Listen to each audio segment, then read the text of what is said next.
الرحيم ومن أحسن قولا ممن دعا إلى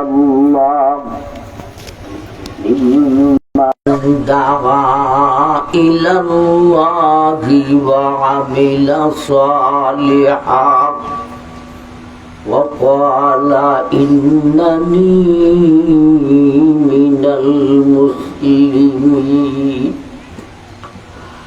ولا تستوي الحسنة ولا السيئة ادفع بالتي هي أحسن فإذا الذي بينك وبينه عداوة كأنه ولي حميم صدق الله مولانا العظيم وصدق رسوله النبي الكريم بارك الله لنا ولكم بالآيات والذكر الحكيم وقالوا أصحاب النبي عليه الصلاة والسلام كان رسول الله صلى الله عليه وسلم أحسن الناس ودعاء أحسن الناس خلقا ليس بالطويل ولا بالقصير وسئلت أم المؤمنين عائشة رضي الله تعالى عنها عن خلق رسول الله صلى الله عليه وسلم وقالت أتقرأ القرآن قالوا نعم قالت خلقه القرآن وقال النبي عليه الصلاة والسلام إني بعثت معلما وإني بعثت لأتم مكارم الأخلاق أو كما قال عليه الصلاة والسلام صلى الله على سيدنا ومولانا محمد وعلى آله وأصحابه وسلم تسليما كثيرا كثيرا.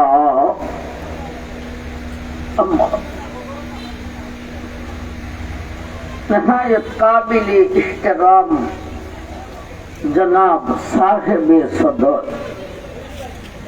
دیگر علماء کرام مربیان غزام পর্দানিশীল মা ও বোন উপস্থিত দিন দরদি সুধী সমাজ আমার ভাই, আপনাদের গোলাপগঞ্জ আল জামিয়াতুল ইসলামিয়া দারুল উলুম দাড়িপাথর এর উদ্যোগে 7ম বার্ষিক সিরাতুন নবী সাল্লাল্লাহু আলাইহি ওয়াসাল্লাম সম্মেলন ও দোয়ার মাহফিল। নবীজির সিরতের উপর আলোচনা হইত।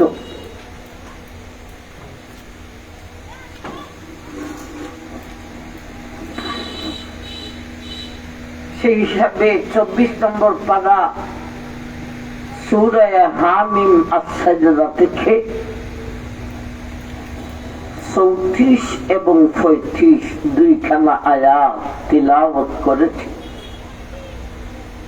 নবীজির একখানা হাদিস পাঠ করেছি।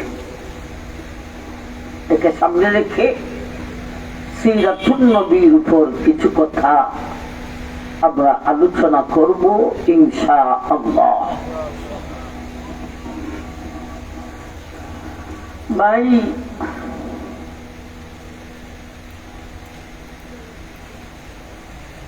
সিরাতুন নবী আর মিলাদুন নবী।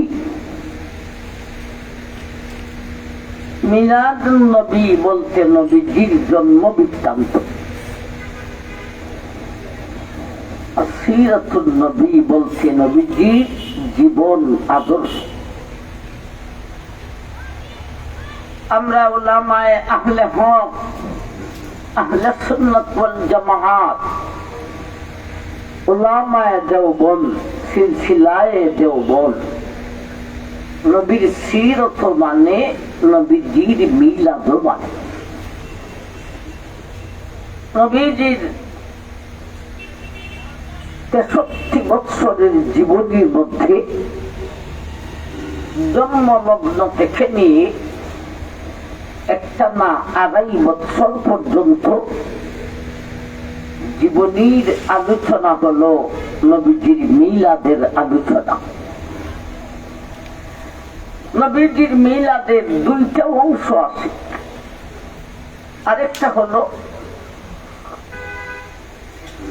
নবীজি নবী হওয়ার আগে, ওহী পাওয়ার আগের 6 মাসের আলোচনা। আর প্রথম দিকে 2.5 বছর, আর দ্বিতীয় দিকে 6 মাস। 2.5 বছর আর 6 মাসে কত হয়? উত্তর দেন, আর একটু জোরে বলেন। 3 বছর। এই 2 দিকে 3 বছরের নবীজির জীবনের আলোচনার নাম হলো মিলাদুন নবী। 63 বছর থেকে 3 বছর গেলে তাকে কত? 60 বছরের মধ্যে 23 বছর নবীজি নবুয়তি পাওয়ার পরে ছিলেন। এই 60 থেকে 23 গেলে তাকে কত বছর? এখন হিসাব করে। 60 থেকে 23 গেলে তাকে কত? 23 গেলে এখানে থাকে 7, 40,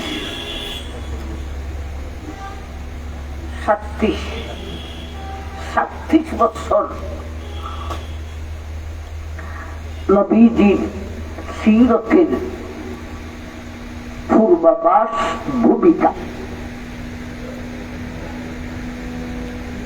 তাইলে মিলাদটাকেও 2 ভাগে ভাগ করলাম, সিরাতটাকেও 2 ভাগে ভাগ করলাম। সিরাতুন নবীর প্রথম ভাগটা হলো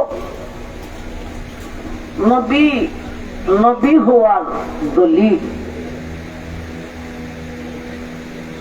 আবার ভাই, আর 23 বছর নবুয়তি পাওয়ার পরে জিন্দেগানি হলো শরীয়তের দলিল। 36 বছর হলো নবী নবুতি হওয়ার দলিল, 23টি বছরের জীবনী হলো শরীয়তের দলিল। আমি কিছুদিন আগে বাহিরে ছিলাম, মালদ্বীপ, মালয়েশিয়া, আবারও সম্ভবত কিছুদিনের ভিতরে আবার সামান্য কিছুদিনের জন্য বাহিরে যাইতে পারি। তো মালদ্বীপে আমারে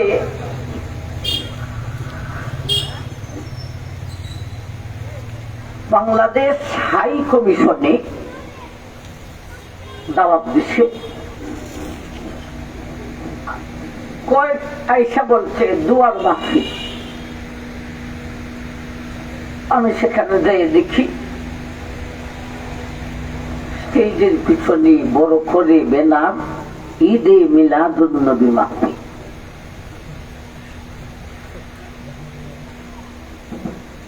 বাংলাদেশের ঢাকা ভার্সিটির 2 জন প্রফেসরও ছিলেন, উঁচা উঁচা লেভেলের লোক ছিলেন। আমরা নবীর মিলাদ মানি, মিলাদ বলতে নবীজির 2 দিকে 3 বছরের জীবনী আলোচনা করা। আর আমরা দেশে কিছু লোক যাদেরকে আহলে বিদআত বলা হয়,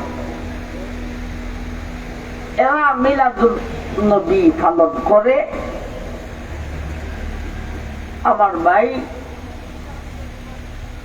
নবীজির দুরূদ পড়ে, তাও দুরূদের মধ্যে অনেক গলত আছে,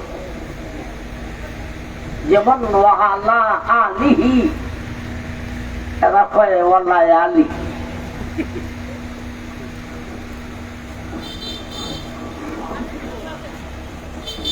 আমি পড়ছি বড় বেকায়দায়, কি বয়ান করতাম। আমরা মিলাদ মানি, ঈদ মানি না, ঠিক নেই। আমাদের বাৎসরিক ঈদ হলো 2টা,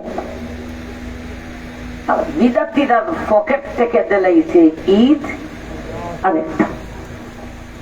মানুষের পকেট থেকে কিছু দিয়া যদি কয় এটা ইবাদত, এটার নামই বিদআত। আমি বয়ান করলাম প্রায় 1.5 ঘন্টা পর্যন্ত, একবারও ঈদ শব্দ আমি আনি নাই। 1.5 ঘন্টা পর্যন্ত নবীজি 3 বছরের জীবনীর মায়ের পেট থেকে ভূমিষ্ঠ হওয়ার পরে 1 মিনিটের জীবনী আলোচনা করলাম 1.5 ঘন্টা। জ্ঞানী মানুষ সামনে বসা, কিন্তু আমি যে ঈদ শব্দ নিলাম না, এটা ওরা বুঝতেও পারে যে লোকটা ঈদ মানে না, ঈদটা মানে না। দেশের মানুষ বিদাতি ছাড়া কেউই মানে না, যে থালে থালে চলছে। আবার সরকারি ভাবে এই দিনটাকে সরকারি ছুটিও দিছে। এটা বিরাট বড় একটা ভুল করেছে যেই সরকার এটা করেছে। আমার ভাইজান, আমরা সংসদে যাইতে পারলে এই বিদআত মার্কা ঈদকে আমরা সরকারি ভাবে বন্ধ করে দেব। আমার ভাই, এরা একত্রিত হইয়া বাংলা গজল কয়, আর নবীজির কিছু দুরূদ পড়ে, তাও গলত। এরপরে দোয়া কইরা জিলাপি খায়, এটার নাম মিলাদ। মিলাদ কিসের নাম কিছুটা বুঝছেননি? নবীজির 2 দিকে 3 বছরের জীবনীকে বলা হয় মিলাদুন নবী। আজকে মিলাদুন নবী নিয়ে আলোচনা করতাম না, আপনারা আমাদের হীন হায়াতে থাকতে মিলাদুন নবী মাহফিলের নামে ব্যানার কইরা লটকাইয়া আমাদেরকে দাওয়াত দেন। আমরা মিলাদুন নবী কেমনে পালন করি? আহলে হকরা, আপনারা যারা আহলে হক উলামায়ে কেরামকে মহব্বত করেন, এদের থেকে বুঝেন মিলাদুন নবী কি। এক নবীজির জীবনীর মায়ের পেট থেকে ভূমিষ্ঠ হওয়ার পরে 1 মিনিটের জীবনী আলোচনা করেছিলাম, সেখানে 1.5 ঘন্টা। ঢাকা ভার্সিটির প্রফেসর বললেন, হুজুর আমি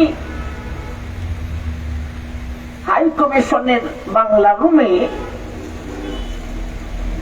আপনাকে দেখা দাঁড়াইয়া সম্মান করলাম, আপনি যে এইরকম আলোচনা করেন, এই আলোচনা আমার জীবনেও আমি শুনি নাই। আমি মনে মনে করি বেটা রে, ঈদ তো আমি শব্দ লইছই না। আমার ভাই, কথায় কথা আছে, এই রবিউল আউয়ালের 12 তারিখের ঈদ পালন করা সম্পূর্ণরূপে বিধান।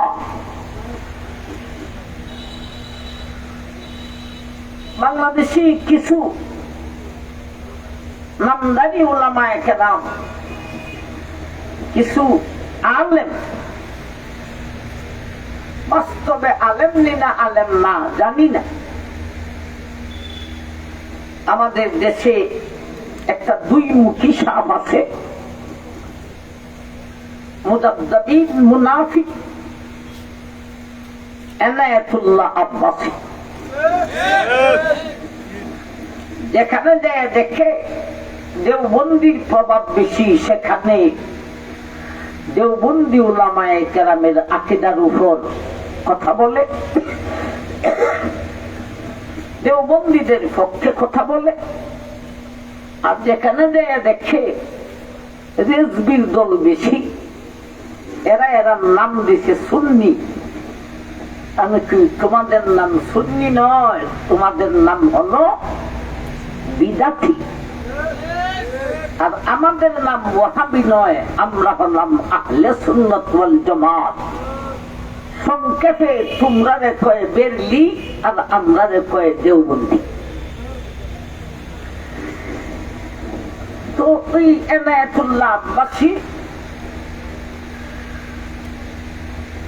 এতদিন সুলতান শুধু মিলাদে কিয়াম করে, সে এটাকে সাবিত করতে চায়, তার কাছে বিলে দলিলের ঢের আছে।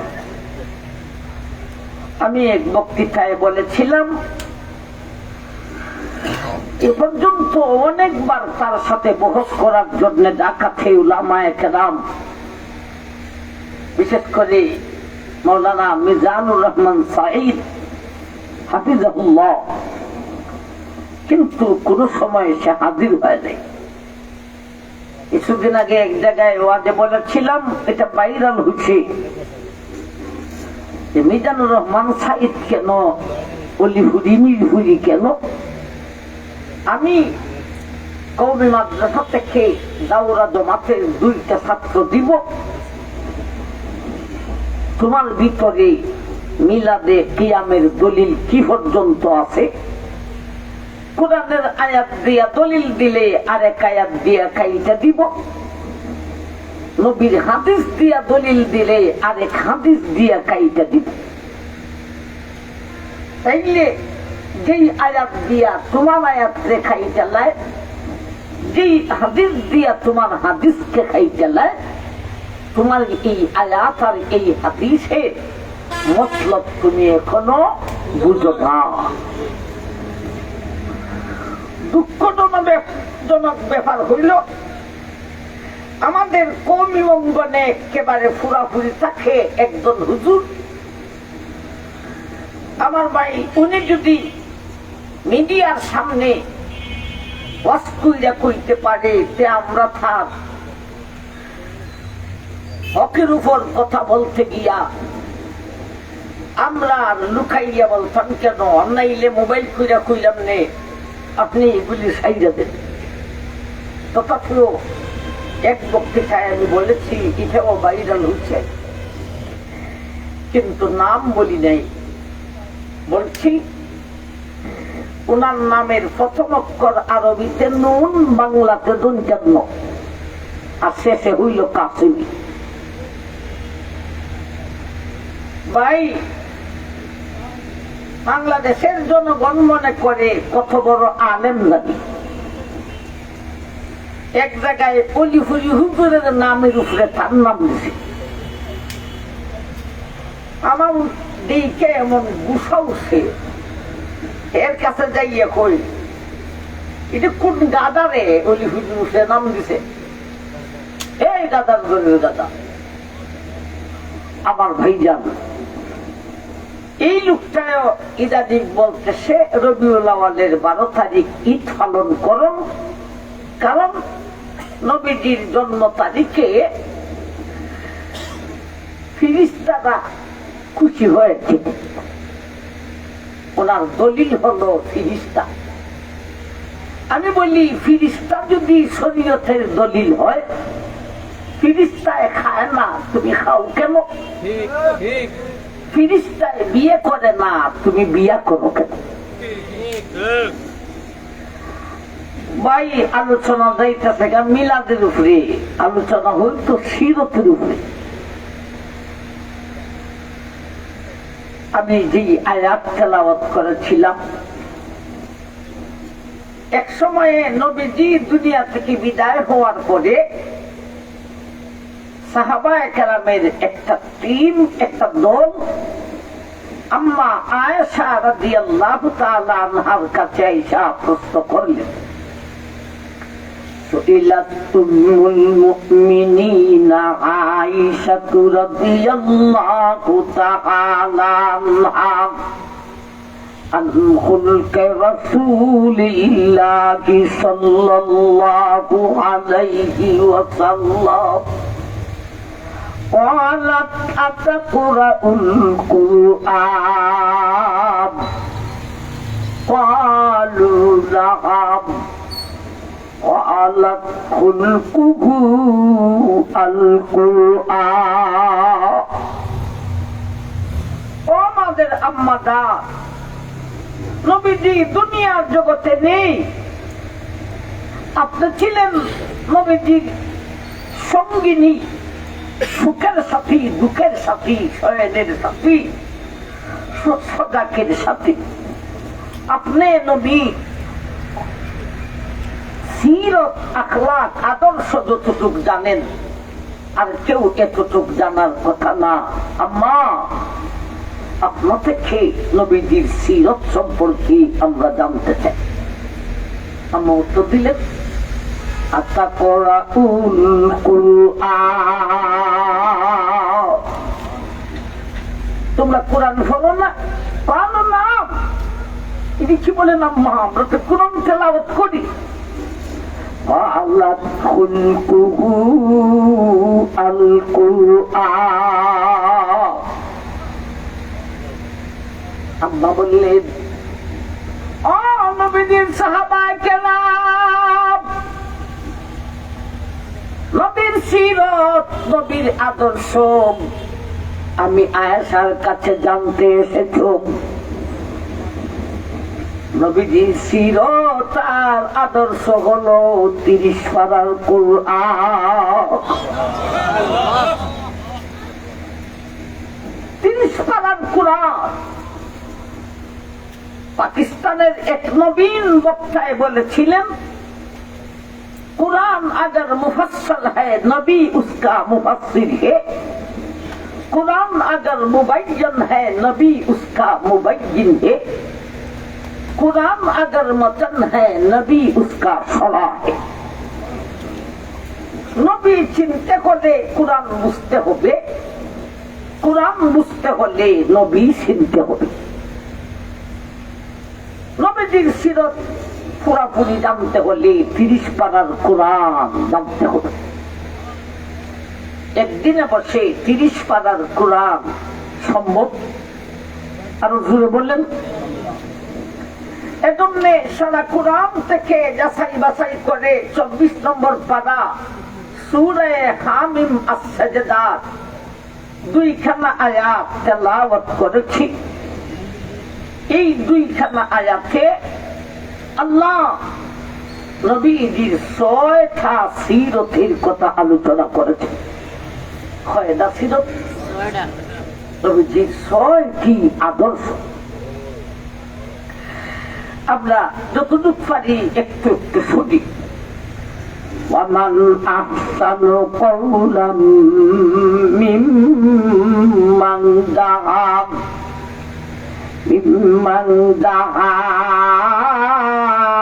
إِلَى اللَّهِ وَعَمِلَ صَالِحًا وَقَالَ إِنَّنِي مِنَ الْمُسْلِمِينَ। ও দুনিয়ার মানুষ, আমার নবীর সিরত, আমার নবীর আদর্শ। وَمَنْ أَحْسَنُ قَوْلًا مِّمَّنْ دَعَا إِلَى اللَّهِ। আমার নবীর কথা থেকে কার কথা উত্তম? আমার নবীর আদর্শ থেকে কার আদর্শ উত্তম? আমার নবীর 1 নম্বর সিরত, 1 নম্বর আদর্শ ছিল মিম্মান দাআ ইলাল্লাহ। তিনি মানুষকে দিনের দিকে ডাকতেন, মানুষকে দিনের দাওয়াত দিতে। নবীজির 1 নম্বর সিরত হলো দিনের দাওয়াতে অংশগ্রহণ করা। দিনের দাওয়াতে অংশগ্রহণ করা আমাদের দেশে বেশ কয়েকটা শাখা আছে। 1 নম্বর হলো মাদারিসে কওমিয়ার মাধ্যমে, 2 নম্বরে তাবলীগী জামাতের মাধ্যমে, 3 নম্বরে ওয়াজ তাফসীরের মাধ্যমে, 4 নম্বরে হক্কানি পীর মুরিদির মাধ্যমে। আমার ভাই, কাহার কাছে যদি এই 4টা থেকে একটাতেও সে অংশগ্রহণ করে না, মাদ্রাসায় পড়েও না, পড়ায় না, মাদ্রাসার মৌলবীদের সঙ্গে, আমার ভাই যান হে মৌলবী বইলা ডাকে, মাদ্রাসার হুজুরদের সঙ্গে ইঞ্চি পরিমাণ সম্পর্ক রাখে না, আমার ভাই যান নিজেরে নিজে অনেক কিছু মনে করে। আমি ভার্সিটি ফার্স্ট, আমি ভার্সিটির প্রফেসর, আমি একজন এমপি, আমি একজন মন্ত্রী, মৌলবীর সাথে সম্পর্ক রাখবো কেন? আমার ভাই, তার কাছে নবীজির আদর্শের 1ম নম্বর আদর্শটাই, নবীজির 1ম নম্বর আদর্শটাই তার কাছে না। হয়তো মাদ্রাসায় পড়েন নাইলে পড়ান নাই তো সার্বিক সহযোগিতা করেন, আলেমের সাথে সম্পর্ক করেন, ওয়াজ করান, ওয়াজ করেন, ওয়াজ শুনেন, নয়তো তাবলীগী জামাতের সাথে অংশগ্রহণ করেন, কিছুতেই না। আবার উল্টা বাহাদুরি করে আমি কত বড় জ্ঞানী মানুষ। যার কোন উস্তাদ নাই, এর উস্তাদ হলো শয়তান। আমার ভাইজান, সে যদিও পড়তে পড়তে অনেক বড় পণ্ডিত হইয়া যায়, তার মাধ্যমে পুত্রের হেদায়েত হবে না, ধ্বংস ছাড়া। আমার ভাই, নবীজির 1 নম্বর সিরত ছিল মানুষকে দিনের দাওয়াত দিতে। এই দিনের দাওয়াত দিতে গিয়া নবীজি এমন প্রশ্নের সম্মুখীন হইয়া এমন দাঁত ভাঙ্গা জবাব দিয়েছিলেন, অতীতের কোন নবী এইরকম প্রশ্নের সম্মুখীন হন নাই, এইরকম দাঁত ভাঙ্গা জবাবও দিতে পারেন নাই। কি প্রশ্নের সম্মুখীন হইলেন আর দাঁত ভাঙ্গা উত্তর কি দিলেন? কোথায় কোথায় সাজা। এখন অনেকে বিশেষ করে আমাদের বক্তাদের মধ্যে ছুট্টুর ছাত্তুর করে যেই বাতিলের সাথে বহস করতে যায়, এইরকম অনেক বক্তা আছে নিজের ফুটাইবার জন্য বহস করতে যায়। আমরা মোবাইলে দেখি উত্তর দেয় কিন্তু দাঁত বাংলা উত্তর দিতে পারে না। বাতিলের সাথে বসলে যদি 10 মিনিটের ভিতরে বাতিলের মুখ বন্ধ না হয়, তুমি এতটুক পারদর্শিকতা তোমার কাছে নেই, তোমার নাম ফোনানির জন্য বহস হয়ে যাবে না। গুলো ঠিক তো 10 মিনিটে ওর মুখ বন্ধ হয়ে যেত। আবার ভাই ঝাল তো নবীজি এমন প্রশ্নের সম্মুখীন হলেন আর এমন দাঁত ভাঙ্গা জবাব দিলেন। কি প্রশ্ন? নবীজির চাচা আবু তালিব যদিও ঈমান আনেন নাই, কিন্তু তিনি নবীজিকে ঈমানের দাওয়াত দেওয়ার মধ্যে পুরোপুরি হেল্প করতেন। এমনকি নিজের ছেলে আলী, এই ছেলে ঈমান আনছে, নবীজির সঙ্গে থাকে। আমার ভাই আবু তালিব আলীকে কোনদিন বলে নাই যে তুমি তার সাথে থাইকো না, বরং বলতেন, আবু তালিব বলতো, আলী তুমি নবীর সঙ্গেই থাইকো। আমার ভাই সেই আবু তালিব নবীজির আপন চাচা, গোত্রের লিডার, যার কারণে বেঈমানরা নবীজির উপর কোন ভূমিকা নিতে সাহস পায় না। এক সময়ে বেঈমানরা দলবদ্ধ হয়ে আবু তালিবের কাছে আইসা বলে, হে আমাদের নেতাজি, আমরা স্বাধীনতা রক্ষা করে আপনার কাছে কিছু কথা বলতে আছি। কি কথা? যদি আপনার বাতিজা না হইতো কোন দিন আমরা তারে উড়াইয়া দিতাম। শুধু আপনি তার চাচা, এজন্য কিছু বলি না, কিছু করি না, কমান হাতে নেই না। তবে যাই না রাখুন, আপনাকে বইলা যাই, আপনার বাচ্চাকে জিজ্ঞাসা করে দেখুন সে কি চায়। সে যদি সুন্দরী মহিলা চায়, সারা মক্কা যাচাই বাছাই করে 1 নম্বর সুন্দরী মহিলা তার জন্য আমরা নির্ধারণ করে তার হাতে তুলে দিব। সে যদি দম চায়, সারা মক্কার দম তার বাড়িতে 1.5 করিয়া দিব। সে যদি গদি চায়, মক্কার গদিতে তারই আমরা উপবিষ্ট করিয়া দিব। তথাপিও যেন সে ঈমানের দাওয়াতটা ছাড়িয়া দেয়। এরপরেও যদি আপনার বাতি যায় ছাড়ে না, আপনাদের তার চাচা লাগেন, সেই দিকে আমরা আর তাকাবো না। হুমকি না, হুমকি না।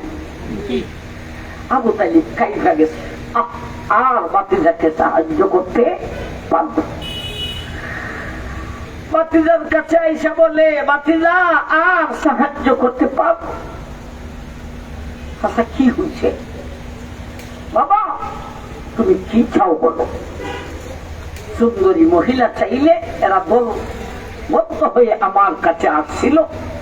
সুন্দরী মহিলা চাইলে সারা মক্কা থেকে যাচাই বাছাই করে 1 নম্বর সুন্দরী মহিলা যেটা হবে, সেই মেয়েটাকে তোমার জন্য দেওয়া হবে।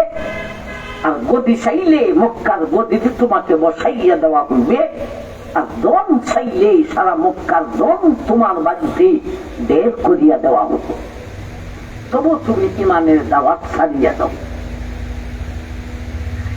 এমন প্রশ্নের সম্মুখীন যেই চাচা এত হেল্প করে, চাচার সাহায্যের কারণে নবী ইমানের দাওয়াত দিতে আলাদা শক্তি পান, সেই চাচা আজকে বলতেছেন আমি আর তোমাকে হেল্প করতে পারবো না, এই তিনটা যদি তুমি চাও তোমাকে দেওয়া হবে, তথাপিও তুমি লা ইলাহা ইল্লাল্লাহ দাওয়াতটা ছেড়ে দাও। এমন কঠিন প্রশ্নের সম্মুখীন হইয়া নবীজি তার বাংলা উত্তর কি দিয়েছিলেন? ও আমার চাচা, আল্লাহ আমাকে দুনিয়ার জগতে সুন্দরী মহিলার জন্য পাঠান নাই, আমার আল্লাহ আমাকে গদির জন্য দুনিয়াতে পাঠান নাই, আমার আল্লাহ আমাকে জন পাওয়ার জন্য দুনিয়াতে পাঠান নাই।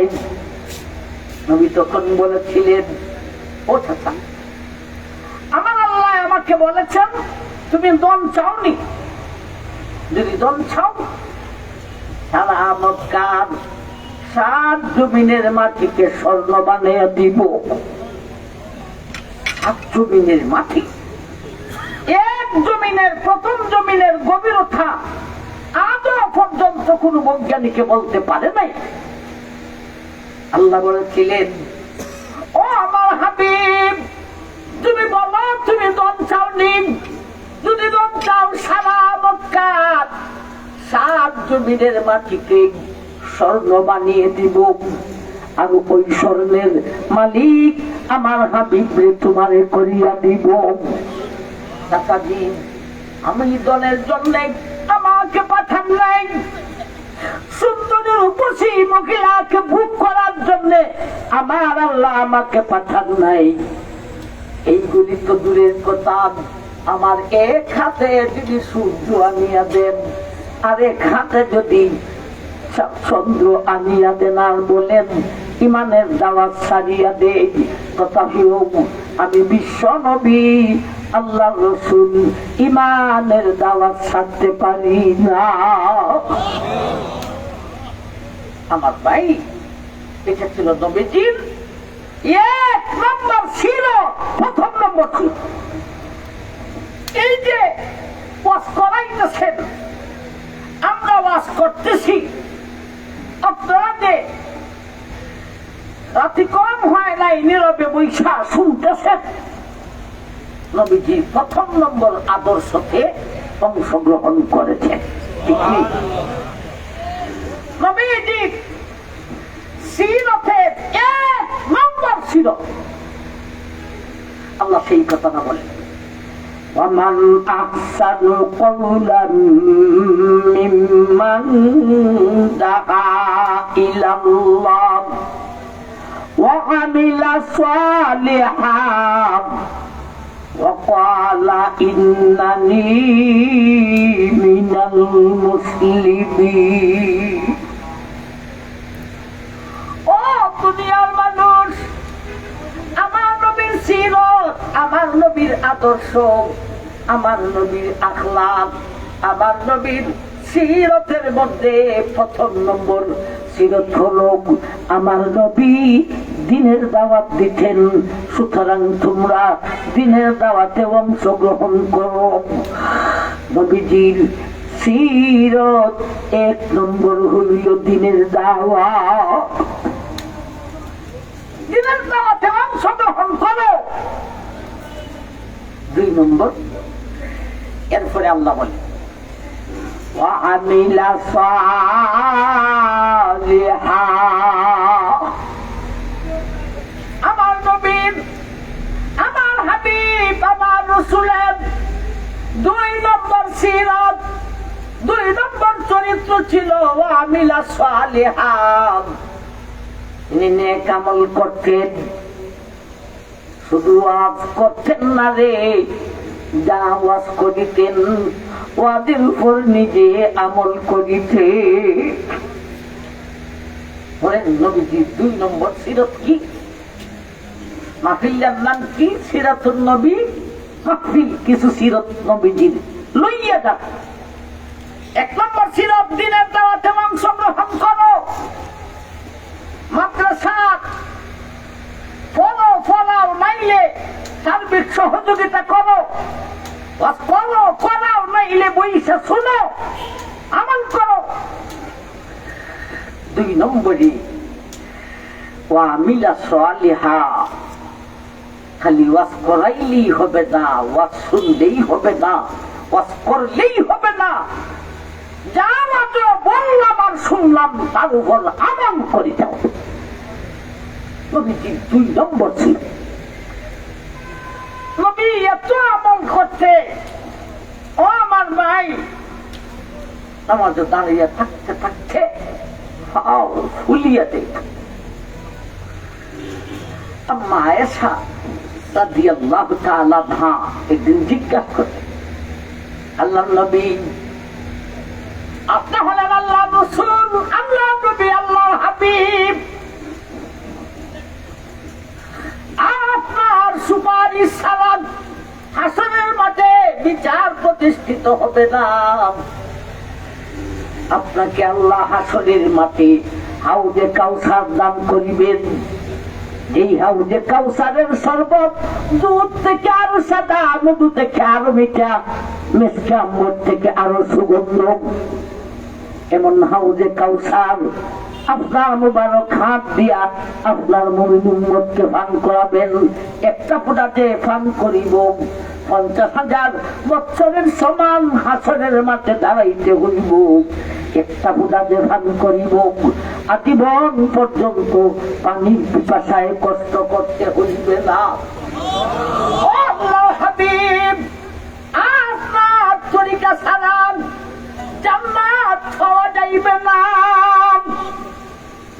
আপনাকে হাসরের মাঠে আল্লাহ প্রশ্ন করবেন, দূরের কথা আপনার সুপারিশ ছাড়া হাসরের মাঠের বিচারই প্রতিষ্ঠিত হবে না। তাইলে আপনি এত আমল করার প্রয়োজনটা কি? নামাজে এমন ভাবে দাঁড়িয়ে থাকেন, ও আল্লাহর নবী, আপনার পা ফুলিয়া যায়, পরম ভুলিয়া যায়, তো আশা উঠিয়া যাও।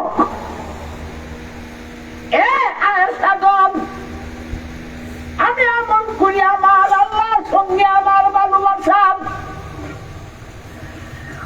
ও আয়েশা, আমি যদি আমল না করি আমার উম্মতে আমলের ট্রেনিং পাইব কোথাও? 2 নম্বর সিরত হলো আমল করো, আমল করো। শব্দ উলামায়ে কেরামদেরকে বলি, বিশেষ করে বক্তাদেরকে বলি,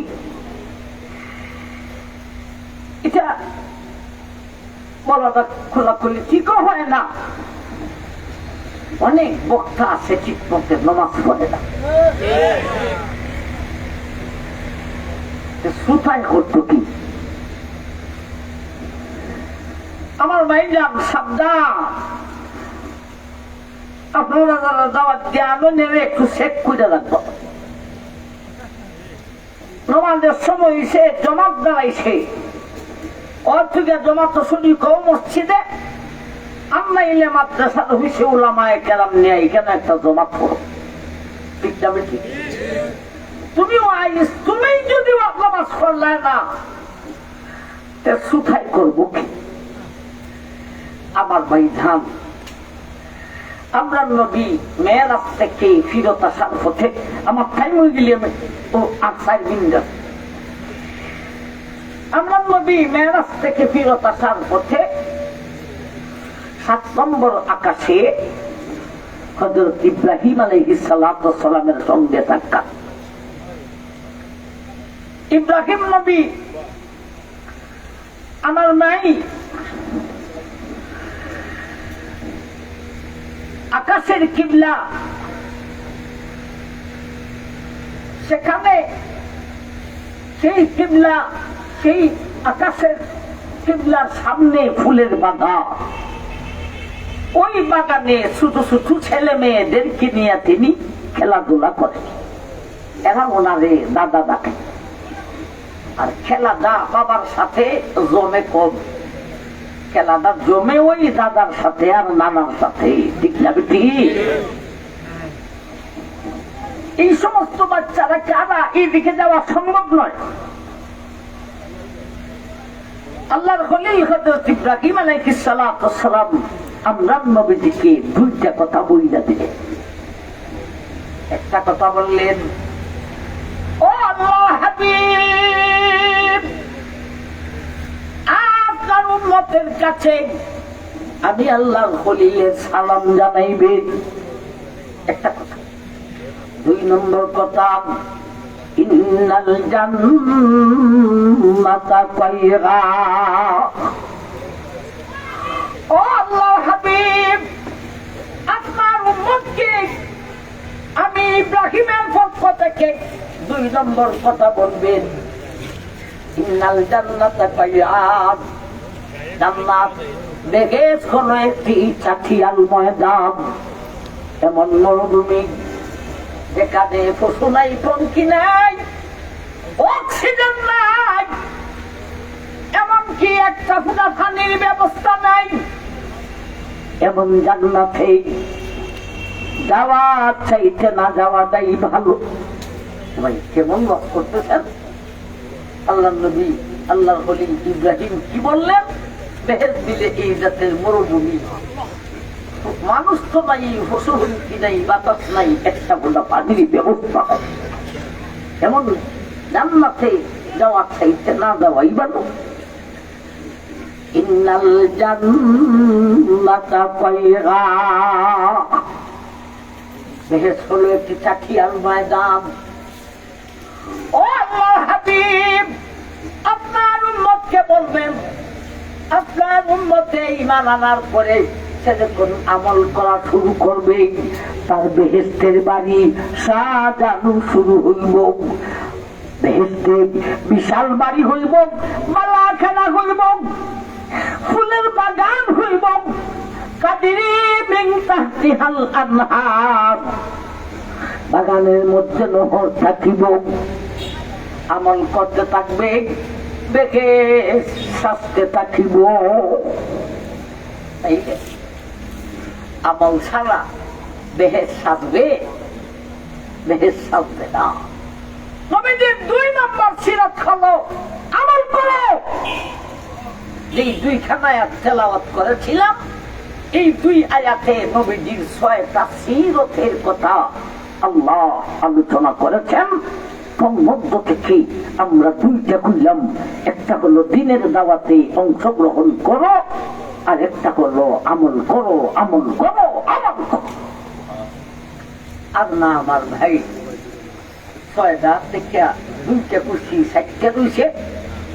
যদি আবার আসলে আপনারা স্মরণ করে দেন, আর সিরাতুন নবী মাহফিল হয়, ইনামে মাহফিল হয়, আমার ইয়াদ করে দিবে যে 6টা বিলে করতে আসলেন, 2টা করলেন, বাকি 4টা কি হয়ে দিয়ে।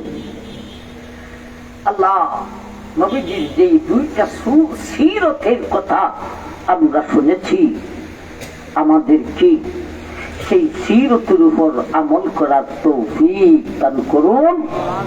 নবীর আদর্শে আমাদেরকে আদর্শিত করুন। আমিন। ওয়া আখিরু দাওয়ানা আনিল হামদুলিল্লাহি রাব্বিল আলামিন। আলহামদুলিল্লাহ। আল্লাহুম্মা আমিন। ربنا ظلمنا أنفسنا وإن لم تغفر لنا وترحمنا لنكونن من الخاسرين. আল্লাহ গুনাহগার মাফ করে দেন। আল্লাহ তোমার নবীর 2টা সিরাত শুনেছি, আগে সেই সিরাতের উপর আমি কাইল আমল করার তৌফিক দান করো। আমিন। আমার শ্রোতাগণ যেন আমল করতে পারে, তুমি তৌফিক দান করো। আল্লাহ আমাদের মধ্যে গানের কবরটাকে জান্নাতের বাগান বানিয়ে রব্বানা তাকাব্বাল মিন্না إنك أنت السميع العليم وتب علينا يا مولانا إنك أنت التواب الرحيم آمين آمين